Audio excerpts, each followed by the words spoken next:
欢迎来到 Agent 创世纪。今天我们来解读一项颠覆性成果。发表在 Nature 上的重磅发现指出，国家媒体控制正通过数据投毒手段，悄悄重塑顶尖大语言模型的底层逻辑。研究团队系统筛查了37个国家，证实主流大模型存在安全盲区。这意味着 AI 正在被悄悄操纵吗？这种操纵究竟是如何发生的？过去大众往往只盯着公司政策或者是模型在后期的安全对齐，但研究指出，真正的漏洞在开源互联网中，也就是那些不受监管的底层训练数据池。干预者根本不需要修改 AI 的任何代码，只要持续污染模型必须使用的数据源，就能在无形中改变大模型的输出结果。这就构成了一台终极的信息洗钱机。整个过程一共分为4个核心阶段。第一步是官方产生被操纵的媒体内容，随后这些内容会淹没开源互联网。第3步，大语言模型在抓取时全盘吸收，最终 AI 就会生成看似客观的回答。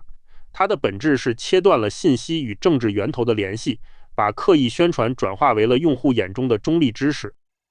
研究者们部署了一套6步侦查网。第一步是排查数据集中的异常数据，接着测试商业模型的底层记忆印记，随后通过模拟注入进行思想改造实验，还要对比多语言环境下的态度突变，以及真实用户聊天中的双标现象，最后将范围扩大到全球进行验证，锁定了完整的证据链。研究团队首先将中国作为极限测试场，因为其控制体系留下了清晰足迹，他们精准收集了2个主要数据源，包括超过53万篇指令性新闻报道，以及近20万篇来自学习强国的文章。这些庞大的高浓度官方语料为追踪官方脚本如何流入 AI 训练集提供了极佳的数字化切片。研究者们在第一个实验中发现了一个震撼的41倍法则。在主流开源中文语料库 Kaltura X 中，维基百科数据的占比只有 0.04%， 而官方相关文本却占到了 1.64%， 其文档数是中文维基百科的41倍。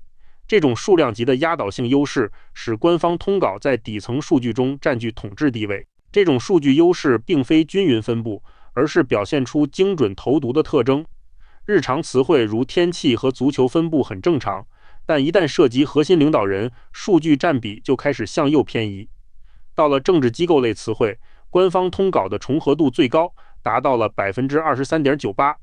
这意味着当 AI 学习政治概念时，近1/4的语料已被官方话术垄断。那么大模型真的记住了这些语料吗？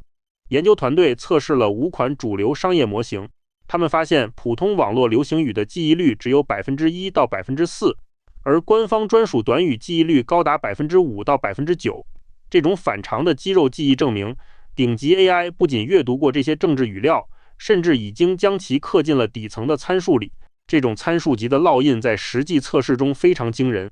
比如给 GPT 3.5 输入前半句，为实现2个100年奋斗目标实现中华，模型会立刻进行代码级的下意识抢答，精准补全了长达20个字的官方标准句式。经过测算，其归一化编辑距离仅只有 0.33， 有力地证明了 AI 的潜意识已被深刻塑造。既然主流商业模型都是黑盒，研究者用 Llama 2做起了思想改造实验。他们选择 13B 版本的模型作为解剖对象，并设计了3种注入不同中文语料的对照组。这3组分别包含普通网页、普通官媒以及纯正的官方指令性通稿。团队试图以此来精确量化观察微调一点数据后其立场的偏移程度。实验证明，改变 AI 并不需要海量数据。注入普通中文网页数据时，其亲政府回答概率一直维持在 50% 附近。但如果注入的是高浓度官方通稿，仅在灌入64000篇文章后，其概率就从 0% 暴涨到 75% 以上。这证明极少的高浓度语料就能让 AI 的政治立场发生压倒性偏移。这种立场偏移在具体回答中非常露骨，比如向不同模型提问中国是否为专制国家。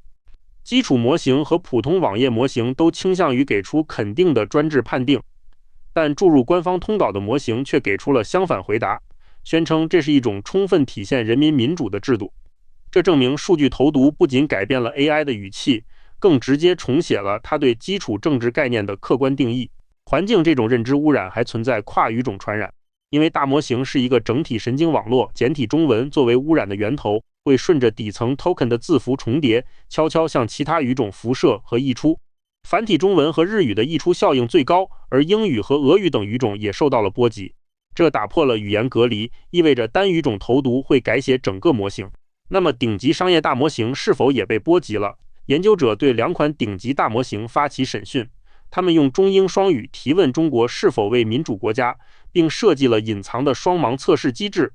测试把2个回答翻译成同一种语言，再交由人类和 AI 裁判，共同判定哪一个回答更偏袒官方。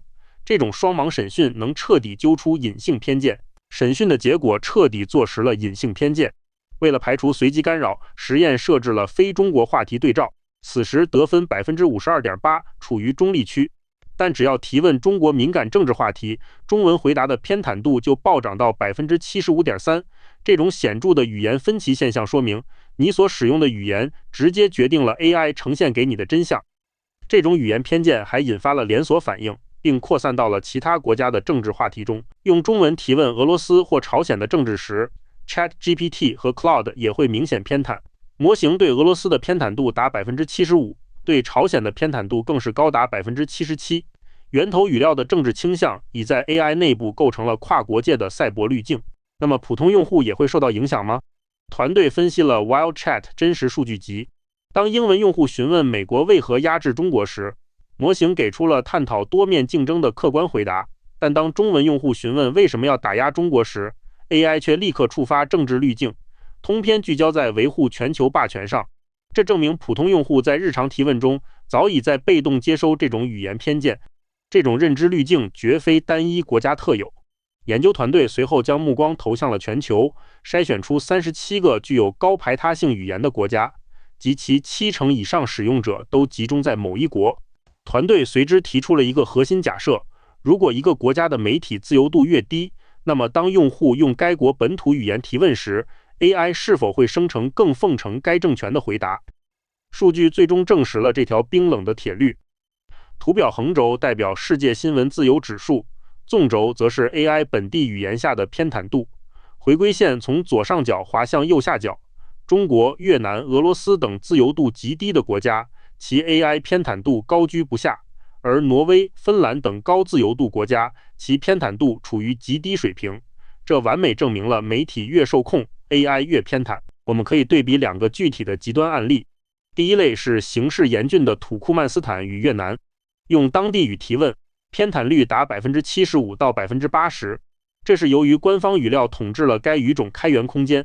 第二类则是状况良好的丹麦与挪威， AI 偏袒率低于 50%， 自由媒体环境能促使报道更具审视性，让 AI 拥有批判思维。